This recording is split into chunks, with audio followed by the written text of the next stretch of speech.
Hello my crafty friends, welcome back to my channel for another process video, and today I'm going to be working on a 12 by 12 layout in my daughter's album. This was when she turned 3. Now I have to admit this is actually coming from my archives, and you might be going, what do you mean, Desiree? Okay, I'm driving home the other day and lo and behold I have this I have this idea for this layout, and I'm like, wait a minute, I think I did something like this.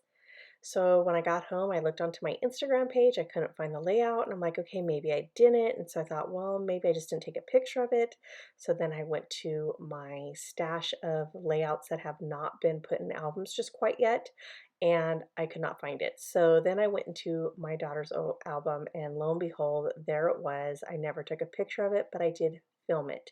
Actually, I did take pictures of it to go at the end of this video, but I never did put it on any social media. So of course I have to share with you guys now because I absolutely love this layout. So first I though have to say that the brushes that I'm using are this blending brush from Taylor Expression. You guys, I paid, I think it was $70 for this, if not more, because I also had to pay for the caddy. So I want to say it was like a $80, $90 investment, which is pretty pricey, but they had just come out with these and I've never seen anything like them before. Tried them, absolutely love them for different purposes than my uh, blending sponge tool that is by Tim Holtz. I forgot what it's even called, but basically I use the one from Tim Holtz that has like a foam piece attached to the handle. I use that for edges of paper. Where blending brushes, I love to kind of create my own background using that. So I just found on Amazon, I'll send it the link, it's my affiliate link, but I just found this where it is a fraction of a cost of these blending brushes that honestly don't even hesitate, click on the link and order them because I just can't, I'm blown away by how much that they are, and it's the same, I mean, exactly the same exact brushes as what I have right now. So I'm going to put two of them, one with the handle, or not the handle, the holder, brush holder, and then one without. But the one with the brush holder, I have to say, you get the brush holder, you get the cap that goes, like kind of protects the brushes, and that is something I don't even have on my own. So really good value for, like I said, for a fraction of a cost. All right, so here I have a picture of my daughter. It's not the best picture. This was just on the day of her birthday. We gave her one birthday present, and then the next, I think it was like a couple days later, we actually had her birthday, which was just her great grandma and her great aunt that came.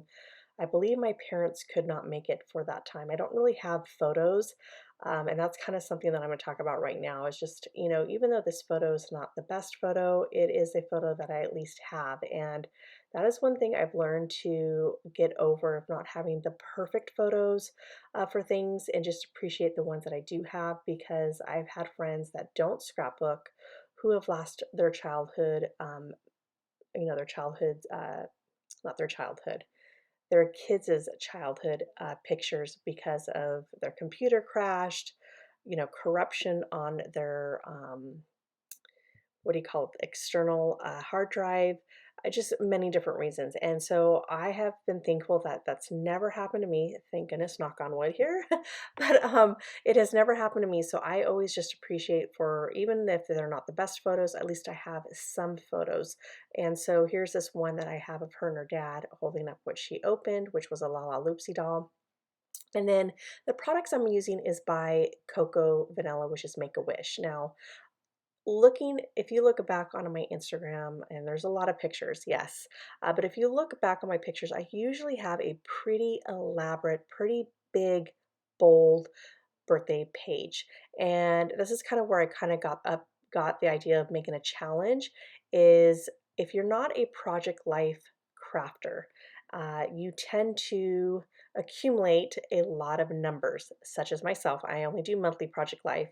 And so I have all of these numbers and don't know what to do with them. And like I said, I've in the past done very big, bold birthday pages with numbers, but this one I wanted to do where I actually use up numbers that are in my stash. And so in my challenge, in my Scrap with Your Stash Facebook group, I said, come up with a layout using lots and lots of numbers. And so I kind of gave a couple examples of what they could do, and then they can just go from there. So here's mine. I have a number 3 that I used using the polka dot paper by Coco Vanilla. And then, of course, I drew the lines to have like the fireworks. Oh, I didn't even explain how I came up with this idea. Okay, I'll get to that in a minute. And then, of course, I got a bunch of random numbers from different collections and ones that I thought worked great, which were some chipboard and some foam. And then I'm going to go ahead and I added some foam adhesive to that big number 3 because I wanted it a little bit off the page. I didn't really want everything completely flat. And how I came up with this layout. So remember, this is a very old in my archives. This was from almost a year ago. So back in July, I think it was July 2nd, I did this layout. I 4th of July is coming, fireworks, and that's where I kind of got like, what if I do this 3 with explosions of as if there were fireworks coming off of the 3, the picture, and of course, instead of the actual firework burst of color, it's going to be a burst of like a 3. And so that's where I kind of came up with the idea, and I can see why I was already kind of coming up with the idea this time around, almost a year later, because I completely forgot about it. Because 4th of July is just around the corner. Even though, yes, we are in March, I mean, it's going to come by real quick. Time just moves too fast.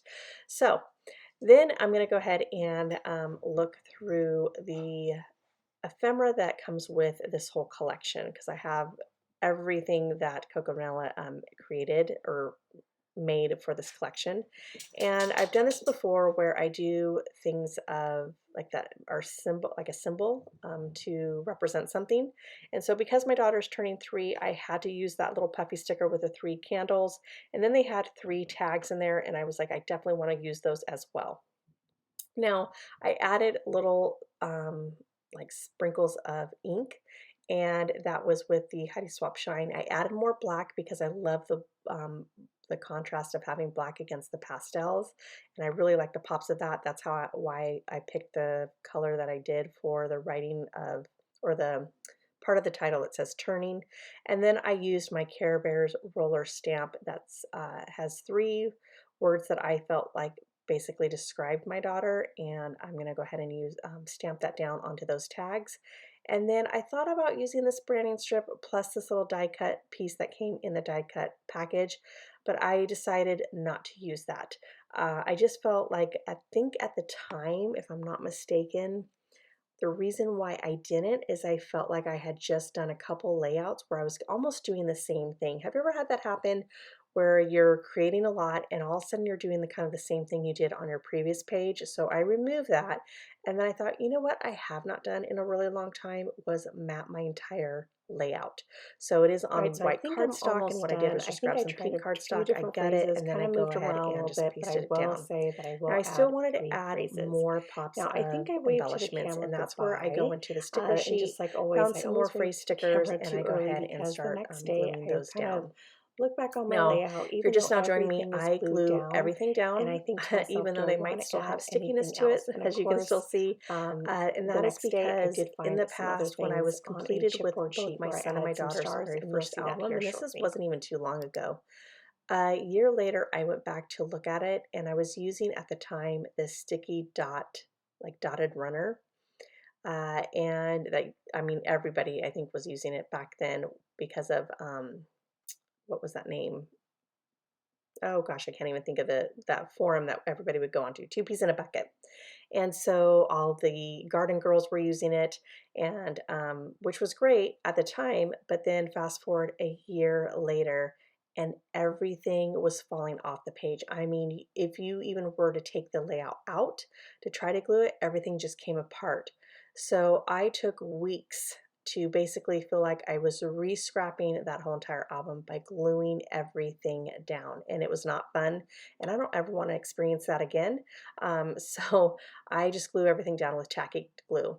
I then wanted to add more embellishments because I really am trying to add more things onto my layout, and that was just some stars that you see and another puffy sticker. And that's it, everybody. That is my layout. I do hope you enjoyed this layout. If you did, if you don't mind giving me a thumbs up, I greatly appreciate it. And if you are new to my channel, I do hope you consider subscribing. I would love to have you here, and you all have an amazing day, and I will talk to you soon. Bye.